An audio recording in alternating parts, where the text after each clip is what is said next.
So let me say Shalom Aleichem to everyone, Boker Tov, joining me. We're going to discuss an issue today, and it's very, very fundamental. It has tremendous repercussions about the status of a child in halacha, especially with regard to the possible violations of Issurim. By the way, that hot water thing is working, right? So I'm just going to take a minute to get myself some hot water. What is your name? I'm sorry. Leonard? Are you okay?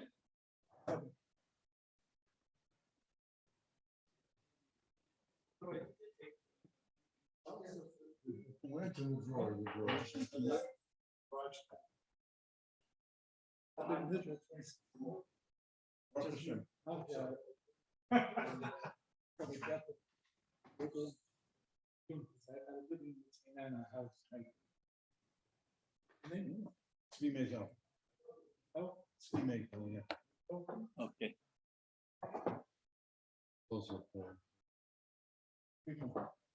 Sitting on the front side. Who's with us there? That's Avi and Irving. Oh, I think I met Irving last time. I think maybe Avi too. I have no idea what Avi looks like. You assume he's there, right? I have my doubts. I'll get you a picture. You used to live in our nose. Oh, he is there. Look at that. Hi, Avi. You're not just a name on a thing. Bruce, maybe I could show you just to move the water a drop. Oh, perfect. Okay. This is very sophisticated. You know? I see there's a little bit of a delay. Yeah, because Zoom uses server in Germany. Okay. Yeah, I never was in Germany, but No, but your at least voice my was. voice. Ireland. Right. Now, with regard to the status of a katan in halacha, in general, and slow me down if I go too fast, we have a principle called la b'nei dayanin, and a cheresh of a katan fit into that category. It means that these are three categories of individuals, including the katan, that are excluded from das. Now, the word das here should be understood in a very halachic legal context. We're not talking about maturity. We're not talking about intellectual comprehension. You could have a Vilna Gaon at the age of 6, and I honestly believe this. He probably knew more than I'll ever know in my lifetime, but that doesn't mean he's a bar das. So that the Maisa of a Katan, as a general rule in halacha, is not valid. We don't recognize it. In fact, a Katan could not divorce his wife. A Katan could not effectuate a kinyan and acquire ownership. A Katan would probably not be able to do chalitza. That's the story with a katan. However, when it comes to Issurim, to violating an Issur, for example, if a katan would eat nevela, non-kosher food, that's a whole different story. That's a sugya here at the end of Yevamos. We're going to finish in Mitzvah, those who learn Daf Yomi tomorrow. And I heard the previous speaker was talking about the fact that Hashem gave us all that he gave us because of the Daf Yomi. In any event, the Gemara in Yevamos on Daf Kuf Yud Daled really discusses this issue about a katan and a ma'asav ve'er. And the Gemara seems to conclude that ein bezdin mitzuvin lafrisha. So that although if a gadol who's past bar mitzvah age or a kana who's past bas mitzvah age would engage in a violation, we as bezdin, the entire community, would be obligated to separate her from that Aveiro, or him from that Aveiro. And that's called Bezdin Mitzuvin Lafrisho, which means that we're all in the same boat. Kol Yisrael HaReibuzel is that we're all mutually responsible. But in the case of a katan or a katana, the Gemara vacillates on this point. And the final conclusion, as it's codified in halacha, is that ein Bezdin Mitzuvin Lafrisho. However, there's another Issur which we want to focus our attention on today, and that's called lo lispu lu biyadayim. So if you, for example, take a look at the source material, we're talking about a case of a cheresh. Now, as I said before, a cheresh who's a deaf mute has the same status in Allah as a katan, the la bar das. And now we have a case of a cheresh who's married to the sister of a Yevamot. What that means is that this cheresh's older brother, or younger brother for that matter, dies, and his wife falls for Yibum. But the only problem is that one of the 15 arayos that are listed at the beginning of Masechet Yevamot, which excludes Yibum, is Achos Ishto, the wife of his sister. Now, this cheresh is married to a chereshes, which means that the Ishus, the marriage relationship, is only rabbinic, it's only D'Rabbanan.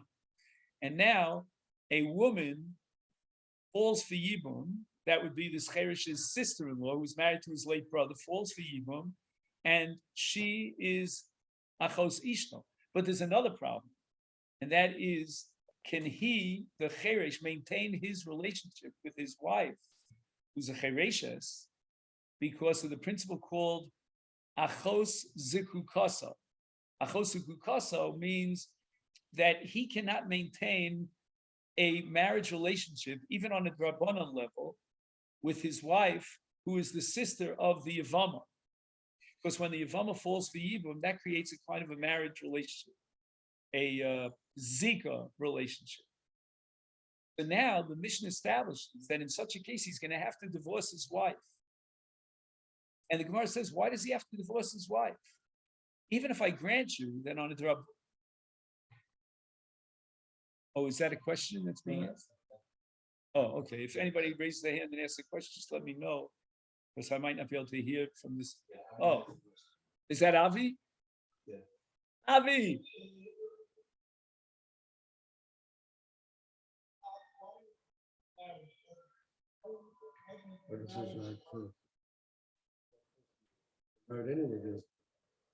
Oh, so that's a rabbinic marriage, Avi. In other words, the Rabbanan recognized on a Rabbanan level the marriage between a cheresh and a chereshes. And the Gemara goes into great detail to try and understand why the Rabbanan made that enactment. But in any event, he's now married on an each level to Rabbanan to the sister of the Yevamot. And that marriage cannot continue. So the Gemara asks, why can't he remain married to her? After all, she is a chereshes. He's a cheresh. Yeah, I think it's expected from immorality. With one man, take advantage of it. So now the question remains, why do we have to separate him from her under the Issur of Achos Kukaso, unless we hold Bezdin B'Tzuvin Lafrisho? The Gemara says, no, it's not Bezdin B'Tzuvin Lafrisho, and we don't have to worry about the Ma'aseh Avera, but it has to do with other issues. And the Gemara says that's called Lisfu Lahu Biyadayim. So again, if I had a blackboard, which I would highly recommend. There is one here. Yeah, Oh, the how question can is far away. And anyway, could how you can write you this stay down, married? maybe, How can you or stay you'll see it in married? the Gemara. How could he still married to two sisters? Right? Right, he's not married to two sisters, but it's like a quasi-marriage to two sisters because of the Zika Sibo, and therefore the Gemara says he has to divorce her. So the Gemara says the reason why he has to divorce her is because if we maintain that, if we, Bezdin, allow that marriage to continue, then you violate the Issur of Lispu Lahu Biyadayim, meaning there's a fundamental difference between a katan who on his own initiative takes nevela into his mouth, and in that case, the Gemara's final conclusion is that Ein Bezdin Mitzvah, we don't have to separate, as opposed to us sort of facilitating that the cut, like for example, if I would be, I once had this situation. Imagine you're in the hot sun in Orlando, California. Waiting online for the next Florida. Florida. I meant to say it's also in Florida, in California, but you're waiting online for the next ride, and the only thing that you can give your child to cool her off is ice cream. So I wouldn't be allowed to feed her non-kosher ice cream. If she took it on her own, that would be a different story. So that concept of not feeding nevela, non-kosher food to a child is called lispu lu biyadayim. Lispu is an Aramaic word which means to feed the katan biyadayim. That would probably be also equivalent to it. As long as you're setting it up actively, it wasn't the initiative of the katan or the cheresh, then that's a problem of lispu biyadayim. Then you go back one level to giving them money. Right. You can keep going, but, you'd have to really study the sugya in depth. Why is non-kosher? Now, let me introduce to you a scholar that lived about 5.5 centuries ago, named the Trumas Hadeshan. The Trumas Hadeshan, his last name was Issur, the same name as the Ramah. He comes up with a brilliant idea to explain why we're not allowed to give non-kosher food to a katan. Why is that a problem? And he bases it on the Gemara in Yevamot, which is the third source on your page. The Gemara says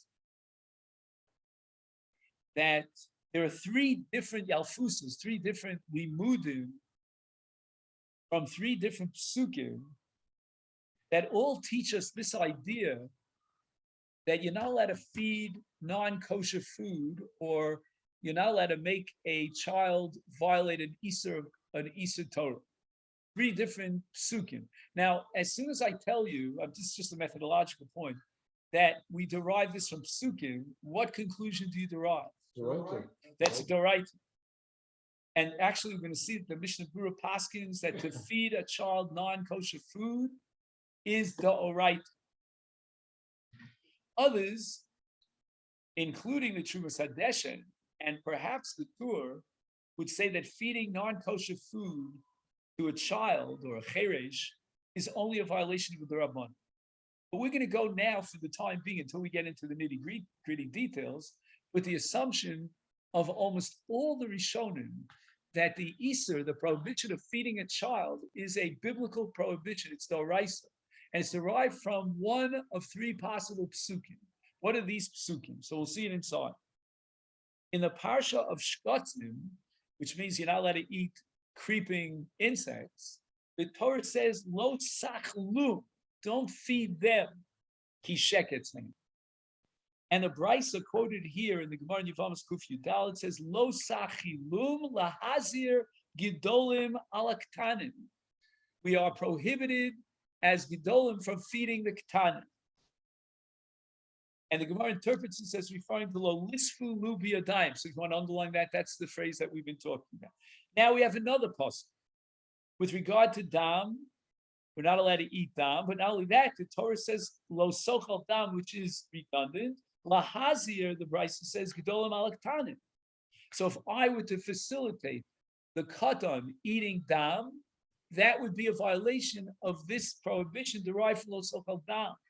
Then the Gemara has a third pasuk, and that is in the parsha of Emor, the parsha of Tumas Kohanim. Not only is a Kohen enjoined from, let we say, entering into a cemetery, but moreover, you're not allowed to be metame a katan, who's a Kohen, by taking him into the cemetery. And that's derived from the pasuk that says, V'amar v'amarta, lahazir gedolim alaktan. The Gemara goes on to ask, why do we need 3 different psukim? Why shouldn't one be enough?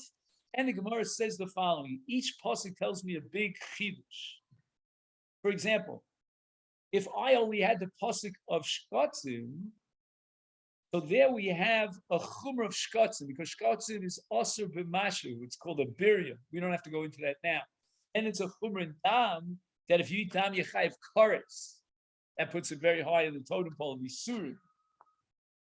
And then we have Tumas Kohanim, which is more chomer, because anything to do with Kohanim is more chomer. So in each case, if we only had that pasuk and that Issur, I would have limited it and insisted that it only applies in that case, because of the chomer of shkotzim, that it's also b'mashu, the chomer of dam, that it's an Issur kares, and finally the chomer of Tumas Kohanim, because the Torah is very makpid, and hirba harbe is surim for Kohanim. We need all 3 psukim. The Ramban, in his commentary on the Torah, I believe it's a Parsha Shmini, points out that from these 3 we're going to derive all other Issurim.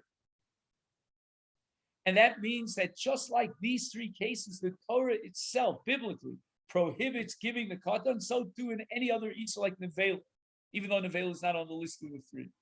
That's the Ramban's understanding, that when we have Shlosha Ksubim, when we have 3 psukim, we can extrapolate to other psukim. And that would mean that if you violate this Issur D'Oraisa by giving a katan Nevela, you will get malchus. In fact, the Kesef Mishnah goes a step further and he says you will be puzzled for ages. We cannot accept your testimony. You have in effect violated the same Issur that you're giving to the katan. Did I eat anything? I'm a gadol. I didn't eat anything, but the katan ate anything. But feeding the katan is going to entail a violation of the doraisa, and it's going to generate malchus. And this is all based on this Gemara tucked away here in Yevamos on Daf Kuf Yud Dalet at the end of this long Masechet. So people think that Yevamos is all about Yibum. It's about Yibum and Chalitza, but it goes way, way beyond that. There's so many issues in halacha that are addressed here in Masechet Yevamos. Yeah, Bruce? The food that you're gonna feed this katan, not clearly, like there's no hechsher on the ice cream. You're not sure what's in it. You look, it's not clear. Years ago, people would have eaten it, breathing in. No hechsher. Yeah, I remember as a You would kid, eat we used to eat chuckles. Who Yeah. remembers chuckles? Anyway, So so really, Daddy. you Okay. might not As eat long as that- it was vegetable story. you may not eat it without a hechsher, but the kid, so there's only Again, if the child takes it on his own, there's no issue. But if you want to give it to him, then it would depend on whether there's a real suffix. If it's a suffix, we have a principle called suffix doraisa l'chumra, which according to many Rishonim, you take a look at the first Shem Shmaitita, is doraisa. The Torah prohibits me to enter into a suffix. That means the Torah upgrades a suffix to a body. But anyway, if we can get back, just because we have a lot to cover here. The fact that you're allowing cousin to eat something that's It was 4 years old. Well, again, first of all, chinuch would only apply to the father, maybe to the mother. And secondly, chinuch is only derabbanan. So if a father is neglectful in training his son, maybe we could give him what's called makas derabbanan, makas mardus, but certainly not makas dorais, and certainly it would not be possibly avis. We're talking about a violation of dorais. The Torah says not only you should not eat the nevela, or the shkatzim, or the dam. The Torah is saying you should not feed it to a katan. Okay, then? It also might not be a problem if the cotton doesn't even know what it is. Right, right. So let me take off on what Tzvi is saying. The Trumas Hadeshin that I mentioned before writes that the reason why we can't feed a katan nevela is because he's going to get used to eating this.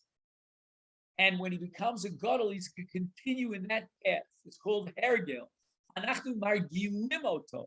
And that means that this Issur, according to the Trumas Hadeshin, will only apply to someone, meaning in this case a katan, who will become a bardas and will be enjoined on a doraisa level from eating nevela. Comes along with some sofer who lived 170 years ago, and he says, wait a minute, the Gemara in Yevamos is talking about a cheresh. We can't allow the cheresh to continue his marital relationship with that woman who's achotz kukasa. Says the Chasam Sofer, I don't get it. A cheresh doesn't fit into the pattern of the Trumas Hadeshin.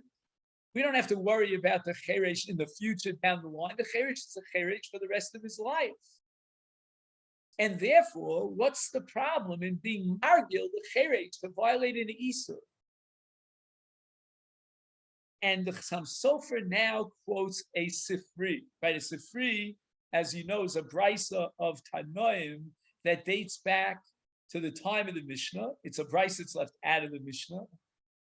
And it very often sheds a light, not only on Drabanans, but even on Doraisas. And we're going to give this example as a perfect example of a brisa that's going to change our understanding of an Issur. According to the Trumas Hadeshin, we have a lot of problems understanding the status of lisfu ubiyatayim as a doraisa. If it's a doraisa, then it's not because. Okay, I want to make a big point about this because this will take you through all of your studies in Shas and Allah. I'm sure you know it, but I'm talking to you assuming you don't know. See, this is such a hush of a group that even the former prime minister, or maybe he's still prime minister, joined. Right? Okay. Anyway. I see standing is a problem. Okay. See here, I just push it. I want you to follow this point. When the Torah prohibits something, we don't ask why. We don't say, well, the Torah prohibited X because it might lead to Y. That's something that is addressed to the Chachamim when you're dealing with an Issur D'Rabbanan. And that's the mission at the beginning of Avos Asus Yag LaTorah. But in the case of a Doraisa, you don't ask the question why. You don't say, well, don't eat this or don't do this because it might lead to this.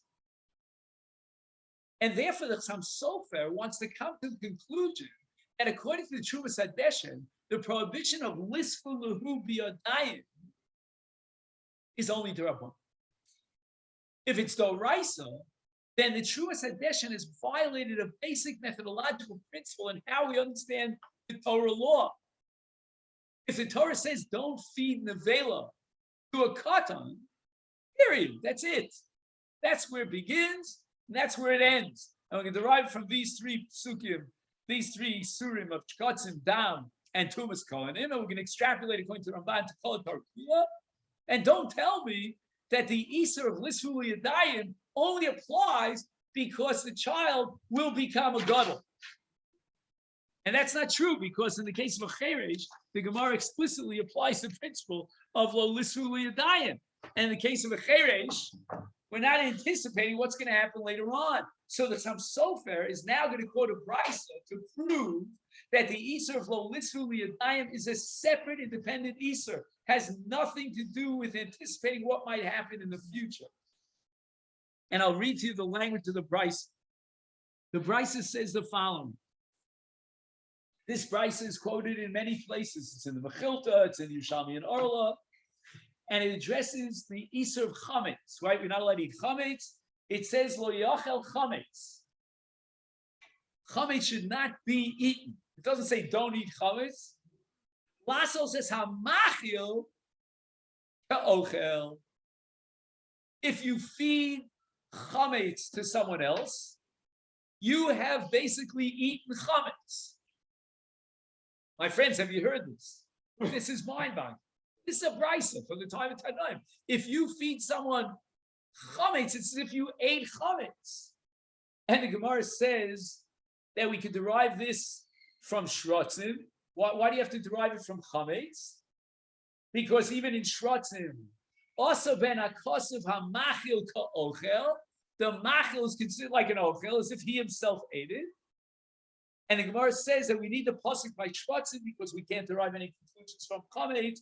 Chametz is an Issur kares, and shrotzim is not an Issur kares, etc., etc. A whole discussion here in the brisa. Don't we have a concept of the stumbling block, which is like it, but a separate? Okay, that I think maybe I'll be able to answer. It's an excellent question, Bruce. But I don't know if I can answer it now. I think I can answer it after we thresh out exactly what this Issur of lisfu liyadayim, and then maybe we can consider how it's different than lifnei even. Okay, fine. So the pashtus in this brisa says the Chassam Sofer is that we're talking about a katan. We're talking about feeding a katan chametz, and the Torah says, according to this brisa, that asu bo hamachil ka'ochel, that the machil who's feeding is like the ochel. Says the Chassam Sofer, if it's like the ochel, then you don't have to ask the question of Trumas Hadeshen, well, why am I not allowed to feed the katan nevela? Because it might lead him to who knows what when he becomes a gadol. Cut that all out. Leave it out. We're talking about a doraisa. We're talking about the Torah considering a machil ka'ochel. So when it comes to macholas asuros and tumas kohanim, we have a new chumrah. And according to Ramban, it applies doraisa in all cases. That if you feed someone macholas asuros, it's considered you're an ochel. And we come back now to our original point that you'll get malchus doraisa for that. Because you are an ochel. And here I want you to introduce to you one of the gedolim of about 100, maybe 120 years ago, Reb Chaim Ozer Grzinski. He wrote a book called the Achiezer. He was the Gadol Ador in his time. But he once showed up in Radin. And it was on Yontif, and the Chafetz Chaim was a Kohen, as you know, he had to give a bracha birchas Kohen. And sitting in the audience was Reb Chaim Ozer, the Gadol Ador. And of course, the Chafetz Chaim felt very inhibited about giving a bracha to Bennett. You know, who am I to give a bracha to Bennett, right? Industrial. By the way, I was a scholar in residence in his shul, and he came to hear me speak. So anyway, but be that as it may. So who can understand this? This is an amazing halacha. The halacha says Reb Chaim Ozen, that when I feed the katan, there are two time periods. We'll call it T1, T2. One moment is when I feed it to him. The other moment is when he eats it. At what point in time do I violate this Issur? And it could be an afkabina, it could be kibbutz rabbi, different halachas. But what is the critical moment? And Reb Chaim Moses says that if you're going to go with the approach of the Trumas Hadeshen, which according to some sofas all the Rabbanon, that we don't want it. So it all depends on when I facilitated the katan or the cherech for eating the nevela. But if it's kemachil, is machil's ka'ochel, then it's only when the katan actually eats the nevela. At that point, I violate this. And now what I want to do for the balance of our time, how much time do we have? About a half hour? I want to study with you an amazing chidush, which I never discussed in my life, of Rav Meir Simcha Midvinsk. You may know him as the Or Sameach, you may know him as the Meshech Chachma,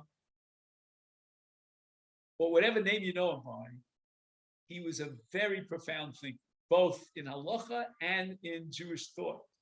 And his amazing ability to connect Torah Shebechsav with Torah Shebal Peh, in my opinion, is the essence of the revolution that he made in writing the Meshech Chachma. Okay. What is the Or Sameach going to approach? Let's give the following back.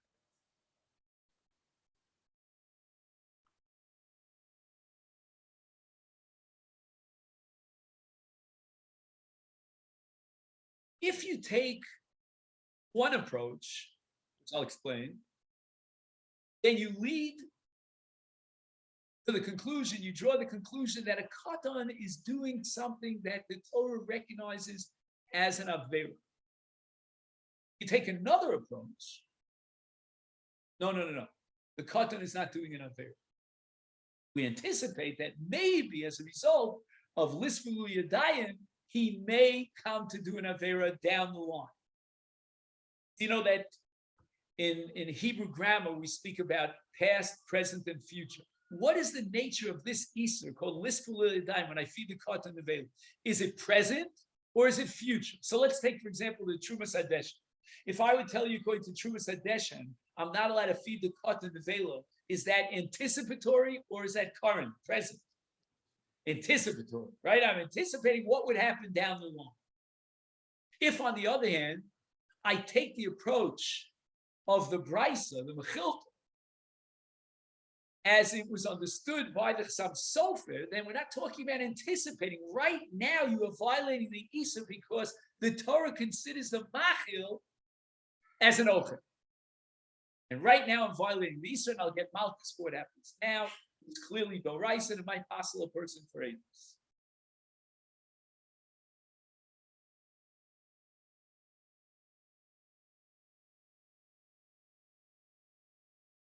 Comes along the Pri Megadim. The Pri Megadim lived approximately 2 centuries ago, a little bit less. And I want to now read to you the Chiddush of the Pri Megadim.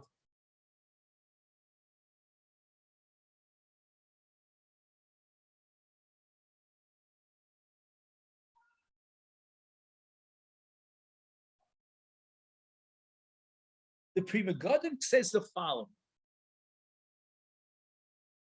You know that there are what's called klolei psak.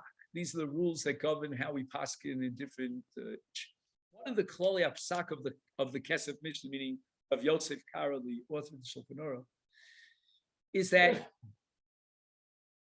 we never give malchus for the violation of an Issur unless it's explicit in the Torah. If it's derived from a drasha, then it might be doraisa, if it's what's called a drasha gemura, but you don't get malchus for it. Comes along the Pri Megadim 3.5 centuries after the Kesef Mishnah. And he says that if you feed nevela to a katan, you will not get malchus. Because the derivation of the Issur of lo lisfu yadayim is from one of the 3 drashos, and add the mechil to the drash of chametz, but it's not explicit in the Torah. Hence, there's no malchus. It comes out that in terms of lisfu yadayim, you could have many different possibilities. One possibility would be that of the Trumas Hadeshen, as understood in the Chatzam Sofer, it's D'Rabbanan, anticipatory. The other, it's D'Oraisa, and you'll get malchus for it, because the Torah says we're going to upgrade the machil as if he's an ochel. And in the middle, we have the shita of the Pri Megadim, who would say that Eino Chinami, feeding the katan, is a violation of D'Oraisa, but there's no malchus. And it's fascinating to me personally that the Pri Megadim compares feeding nevela to a katan to the following paradigm, which is called Chatzi Shir, the last Eric in Masechet Yevamot. And according to the shita of Reish Lakish and probably Rabbi Yochanan as well, Chatzi Shir Issur min Torah. It's a Torah violation. Says the Pri Megadim, but you don't get malchus. Why not?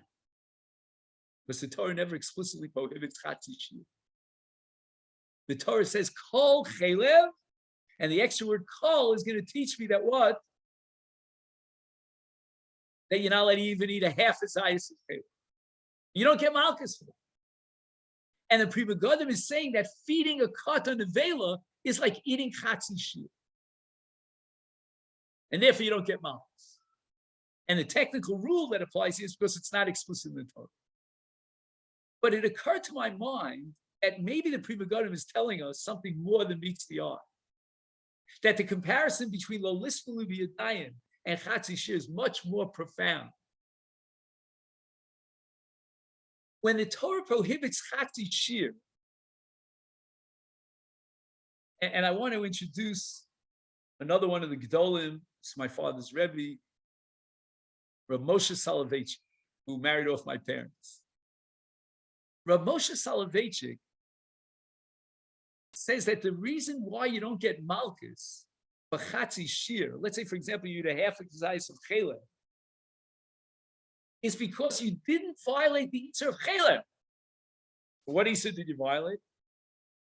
Says Rav Moshe, there's an Issur kloli, a general Issur of Chatzi Shir that includes all the different Issurim under one rubric.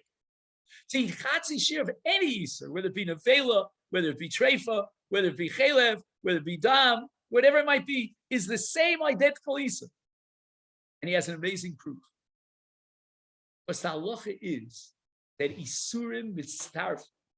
You could take a half a size of one Issur and mitzaref it to another half a size of another Issur, and you get an Issur shalek. Then it wouldn't be Chatzi Shir. Why isn't it Chatzi Shir? If I assume that Chatzi Shir nevela is a violation of nevela, I ate nevela. And if I assume Chatzi Shir of dam is an Issur of dam, I ate dam. How can you be mitzaref the two to create a full shir? Says Rav Moshe, because Chatzi Shir nevela is not an Issur nevela, and Chatzi Shir of dam is not an Issur of dam. It's an Issur kloli. And what that would mean, according to the Pri Megadim, I think, by virtue of his analogy, is that feeding a katan would not be a violation of nevela. It would be a violation of lo lisfu yadayim. And all this, I believe, is against the Brisa, because the Brisa says that asabo akasuv machil ka'ochel.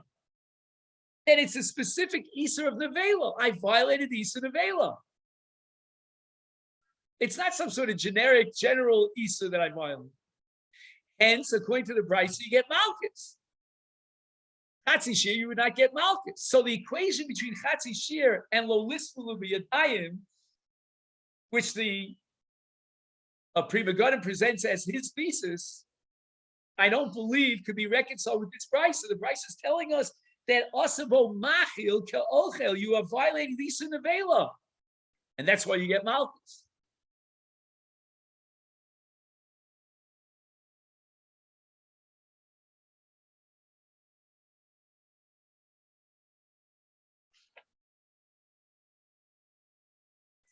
And now I want to share with you a brilliant, brilliant chidush of the shah.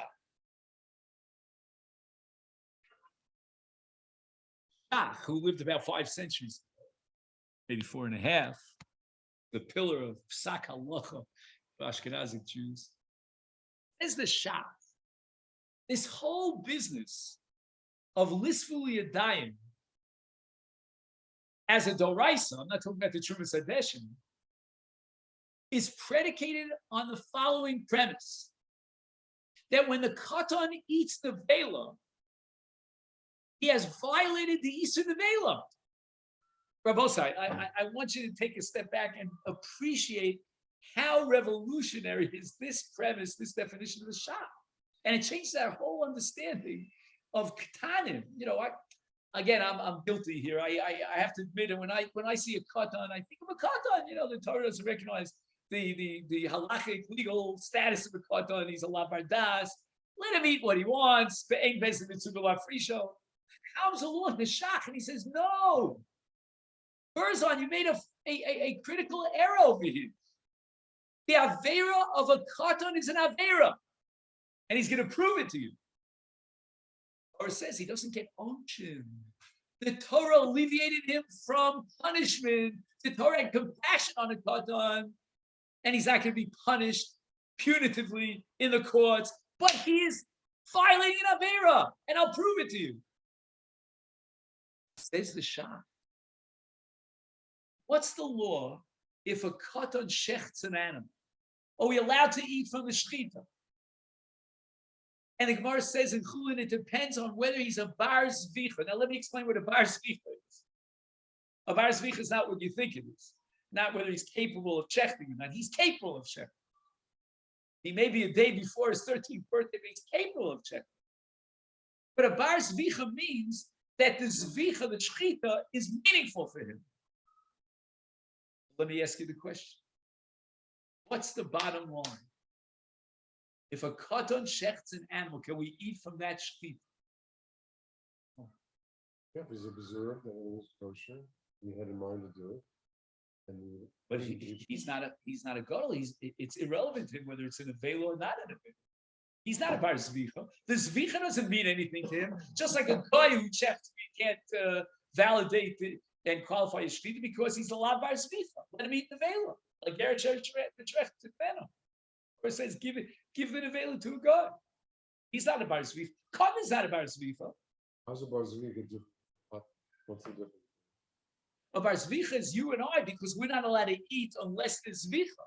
If we eat before zvicha, without zvicha, we shoot the animal between the eyes, that's an issur nevela. But a katan's allowed to eat nevela. The Torah doesn't say that a katan can't eat nevela. Katan is allowed bardas. He's part of the mitzvahs. Says the Shach from the final conclusion of the Gemara that we can rely on the shechita of a katan, meaning the katan is graded as a bar zvicha. It means he's not allowed to eat nevela. What do you mean he's not allowed to eat nevela? What a chutzpah! How can the Shach try to convince me that a katan is not allowed to eat nevela? Says the Shach.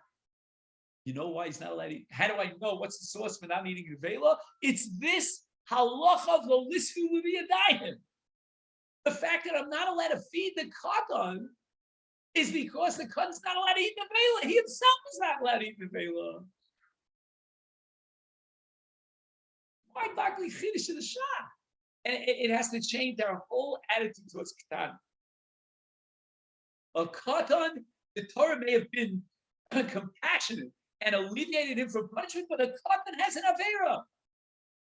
And the Torah on a doraisa level recognizes avera to such an extent that we upgrade him to the status of a bar tzvicha. Because if he would eat without tzvicha, just like you as a gadol and me as a gadol, he as a katan is enjoined from eating the vela. He needs the shechita no less than you need the shechita. And the Shach says it's all derived from these psukim of lo sachilum lahazir hagdolim al ktanim. Why lahazir hagdolim? Not a philosophical why, like the Trumas Hadeshim. Why? Because what'll be later on. No. We're asking a halachic why. And the halachic why, the answer to that question is because he's going to be doing an avera by eating the nevela. Again, what would be if we shoved it down his throat? That's a different issue. That's a sugya in Masechet Ksubis. We'll be learning Ksubis as of Friday, right? So that's a difference. But if you're giving the katan and he's eating it, that's a Maisa Vera. That's up to Shach. And the Shach has a second that the katan is capable of a Maisa Vera. From a Gemara in Sanhedrin.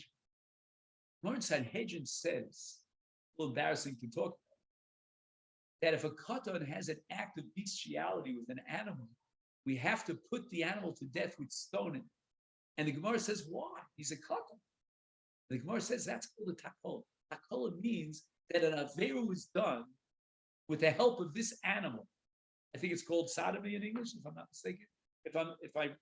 My wife always accuses me of making up words in English. It's because I'm out of America for a long time.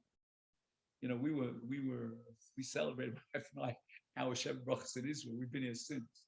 But be that as it may, it comes out that the Gemara in Sanhedrin is a tremendous proof to support the Shach that a katan is capable and recognized as a Maisa Beira. Because otherwise, why do we kill the animal? The Gemara says we put the animal to death with skila because of takol. There's another concept in the Gemara called kalon, which means it's sort of like, oh, I don't want to even get into that. It's the whole thing. But takol means it's an avera. There was an avera done. What do you mean an avera? As long as there be a rumor to say what that animal did. So that's called kalon. Even though the That's a details- different concept called kalon. Again, if we had time, we'd go through a sugya in Sanhedrin. I think it's on Daf Mundal.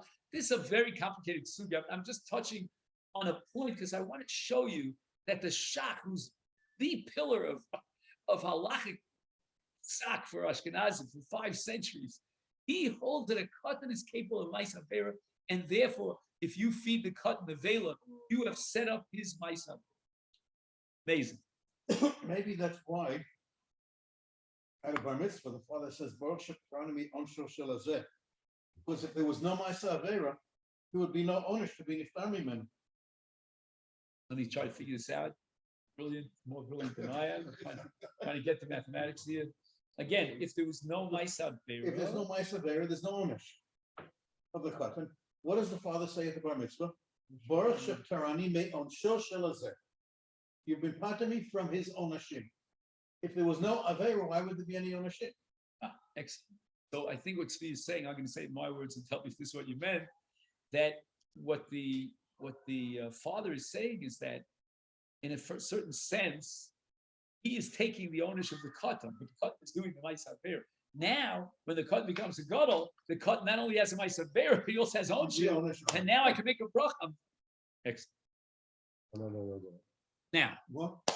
all this is fine and dandy until we learn a sugya in Masechet Yevamot. And this sugya in Masechet Yevamot, which is on Daf Lamed Gimel, which you may or may not remember, it's a very complicated sugya. Just is there any difference then of you giving him the tray food? If you observe him taking it, what should be the difference? You're responsible for his life. So if you see him doing this avera, shouldn't you step in and stop it? That might be a little naive. Wouldn't let him break your neighbor's window. We wouldn't let him like kill the local dog. It's like, why allow him to eat this tray if you could stop it? Why not let him break the neighbor's window? So that, I think what Tzvi is saying is that there's another general halacha called Kol Yisrael Arev, meaning if I see that you're violating an avera, And yeah, for but kids, then why is it you're being invested responsible with for your supermarket? You're asking Ali Kash, if the Shach is right, that a katan is capable of a Maisa Avera, right. then how does the Gemara conclude that Ein Bezdin B'Tzugin La'Fish? And I don't know the answer to that question. Tarech Iyun. But let's get to the question of the Arsamech. The Arsamech has a sugya in Yevamot Daf Lamed Gimel. If you happen to have these pages, you can see it on the left column on Lamed Daled, but it's not necessary. I'll more or less tell it to you. We have a principle, it's a whole sugya in Yevamos, to get all the juicy sugyas and shasi to be in Yevamos, called Ein Issur Chalal Issur. You already have one Issur, it takes up the space, like you can't have 2 people parking in the same spot, so the first one who gets there gets there. And the Gemara establishes that there's an exception to that rule. And the exception to that rule is when two Issurim are chal simultaneously. That's called bivasachas. And then we'll say Issur chal al Issur. So the Gemara has a number of different cases. We're not going to go into all of them. But basically, the Gemara is going to talk about, let's say, a person who's a zar, meaning he's not a Kohen, and he does avod in the mikdash, or a balmum, a Kohen who's blemished, and he does the avod in the mikdash. And not only that, it's Shabbos. So now we have is there a word in English, convergence or an overlap? So there's an overlap of two Issur. You have the Issur of zar, asa avod b'mikdash, and you have Shabbos, right? Because the matir of Malach on Shabbos is going to be a Kohen. But if he's not a Kohen, then he violates the Malach on Shabbos. So many different Malachos. It was like 7 Averis all at one time. All at one time. So the Gemara asks the following kasha. How could it be chayav for both? When the Issur of Zar preempted the Issur of Shabbos. On Friday, he was already enjoined from doing the avod in the mikdash because he's a zar or he's a balmum. How could you envision, asks the Gemara, a bavas achas in the cases of Shabbos when even before Shabbos the Issur existed? So the Gemara says because he had two saras on Shabbos. Don't ask me how this happened, but he grew his pubic hairs on Shabbos. So on Shabbos he became a gadol, and at that moment, two Issurim emerged simultaneously. Number one, the Issur of violating the Shabbos, and number two, the Issur of Zar. Why? Because he became a gadol on Shabbos. Again, don't get sidetracked with, I know you guys like to ask questions, but just focus on the principle here if you can. There's some man. Wait a minute. What are you telling me? You're telling me that the Issur of Zarus or Balmum emerged when he had two Saras? Which happened on Shabbos, and therefore it's Pasachas. What are you talking about? The Shach has already established that a Katan has the Maisa there like a Gadol. Okay, the Torah was compassionate and alleviated him of the Onesh. But as far as the Maisa there is concerned, he was enjoined from that. So the Azhara applies to a Katan as it does to a Gadol. And according to the Shach, that's the underlying reason for Lo Lisfalu Yadayim, because he's going to eat Nevela, and that's a Nevela of the Katan. So how can you tell me that it's Vasachas? It's not Vasachas. He was already enjoined from doing the avod in the mikdash as a katan. Does everybody hear this?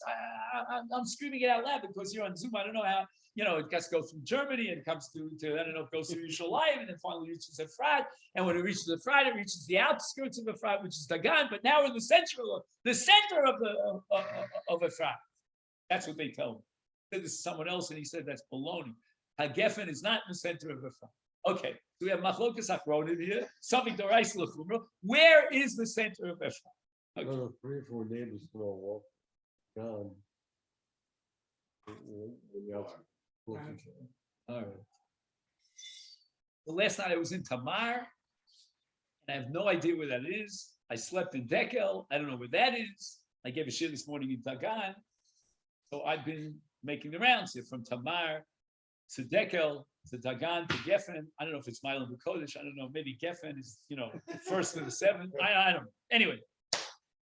So we now have the following situation. The Gemara says in Ksubis, Ana lav bar onshin.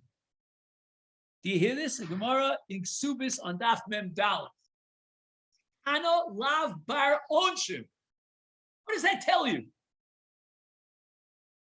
If the Gemara says she doesn't get onshin, what does it imply? It implies that there's an Issur. That there is an Avera. That a Katan's action is recognized and qualifies as a Ma'is Avera, as we saw in the Shach, as we saw in the Gemara in Sanhedrin about Takola in the case of a bestiality. And now we're stuck with the Gemara in Yevamot. The Gemara in Yevamot is talking about the Issur of a Kohen who's a Balmum or a non-Kohen who's a Zar. And the Gemara is assuming that a Katan is out of the picture. Until he gets Shtei Zaras, the Issur hasn't emerged. And Rameir Simcha is going to give us a breakthrough sheet to reconcile this all and make the into one whole integrity. Unified field. Unified field. Okay. What is the thesis? I get so excited about this because, we believe that the Torah is a creative process. Now, you have to be very careful when you say that because there are other movements in Judaism that would take it the wrong way. But what we mean by creative process is that within the halachic universe, you can come up with ideas. I am convinced that what we're about to learn, which was established by Rabbi Simcha in the 20th century, was unknown from the time of Har Sinai. Maybe Moshe Rabbeinu got it because he got all the Chidushim Shas Talmud.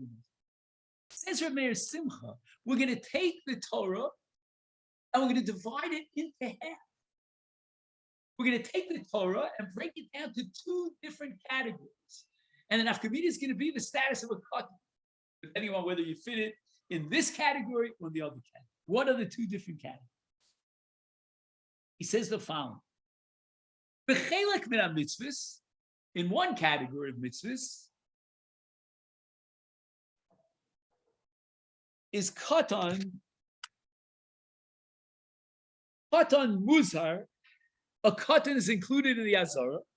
Upater mi'onish. He's just exempt from punishment. Ubechelek min ha-mitzvahs, eino muzhar klal. Okay, we're on page Lamed Hey now. He's not enjoined at all. He has no shaykhs to the mitzvah, and we don't recognize his aved. What are these two? Hachiluku, it all depends. Listen to this. Ha-mitzvah shenitztavu behen af b'nei Noach wazeh af katan even she'egia l'chlal das. Now be careful here. When Rabbi simply uses the word das, he means maturity. Right? He's not talking about a halachic definition of das as we know it, but rather maturity. The mitzvah shenitztavu behen af b'nei Noach v'zeh af katan she'egia l'chlal das muzar v'rak poter mi'onsh. He's included this katan in the avera, and he's just exempt from punishment. Ulam, however, the mitzvah she'eno muzhar maleim b'nei Noach, if b'nei Noach did not share that Issur, but zeh katan eno b'chlal hazar, he's not included in the hazar. Why? How do you come off saying such a thing? Again, his purpose, keep in mind, is to talk about bestiality, because bestiality, what's called behema, bias behema, is common to every human being. We're all enjoying. We're all in the same boat, and it's one of these Sheva mitzvahs b'nei Noach. We'll see if Nevela is related to Avram and Achai. I mean, that has to do with a different subject, but it hasn't been. Chutz b'noira. What right does Rabbi Simcha have to make this distinction? I mean, we're dealing with mitzvahs for Yisrael. We're not dealing with Bnei Noach. Says Rabbi Simcha, who is considered a gadol amongst non-Jews? Meaning, if a non-Jew were to eat, let's say, Avram and Achai, one of the Sheva mitzvahs Bnei Noach, what age is he? At what point is he considered culpable, liable, and punishable for his actions as a ben Noach? The answer is, this is Gemara in Eruvin, Shiurim halacha l'Moshe Misina. All the shiurim, like Gadlus, were given to Klal Yisrael. With regard to a guy, there's no such thing as 13 verses 12. Again, tell this to America with it. What youngsters are guilty of. I'm not going to go into it. All depends on das. The courts will have to decide at what age the child is capable of understanding the prohibition. And once having reached that level, that age, he will be put to death if necessary. Because when it comes to Ben Noach, the concept of cotton and cuddle, the way we know it, is irrelevant. It's all a question of whether he has das. This Rabbi Simcha, when the Torah was given at Har Sinai, those mitzvos that were given already to Noach,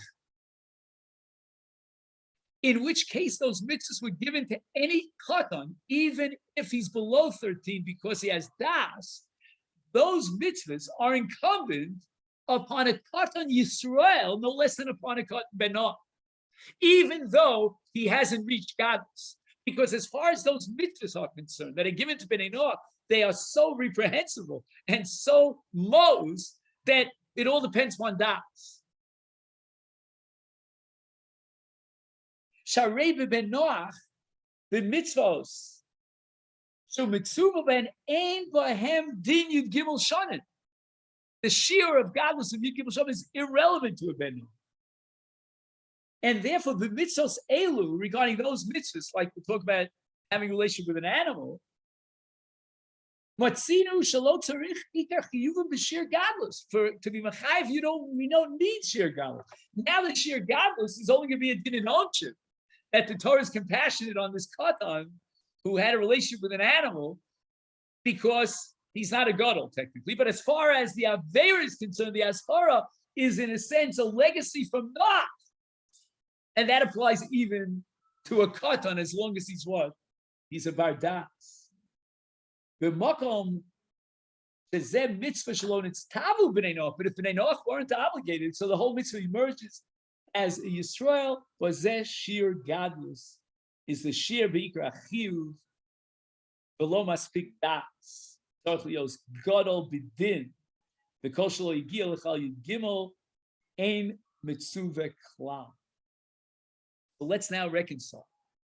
When it comes to the Isurim that apply, again, we have to see exactly, we don't have time today, but maybe another time about the relationship between Nevela and Avram and Achai. But when the Isurim are shayach to Ben Noach, then a katan could have a Maisa Avera because he has das. But and the same will apply in the case of Bias Behim. But when you're talking about other Isurim, and you're talking about an Issur that's only given exclusively to Yisrael, it was not given to a Ben Noach, then, according to Rabbi Simcha, we're going to say that there is no Maisa Avera to a katan. Okay, then? So with this, we'll sign off. I want to wish everyone a great week. Bottom line. There's no Avera. We're not abrogating the fact that he's part of us. I mean, where's all of that in this? I mean, again, I'm not denying that he's part of a bris. I'm just trying to figure out if he's culpable for a Maisa Avera. According to Rabbi Simcha, depends. If it's an Avera that we inherited, so to speak, that predated the Torah and was part of a legacy from a Ben Noach, then godless is not relevant. Godless is only relevant for punishment, but not for the Avera and the Azhar. If, on the other hand, it's an Avera that was given uniquely, singularly to Yisrael, and was not a legacy from Ben Noach, then we have a din of godless, and if he's less than a gadol, then he doesn't have a license. That's the bottom line of Rabbi Issur. they know If they have Right. das. Right. So on that level, we have the Torah gave, So why don't we then assign it to?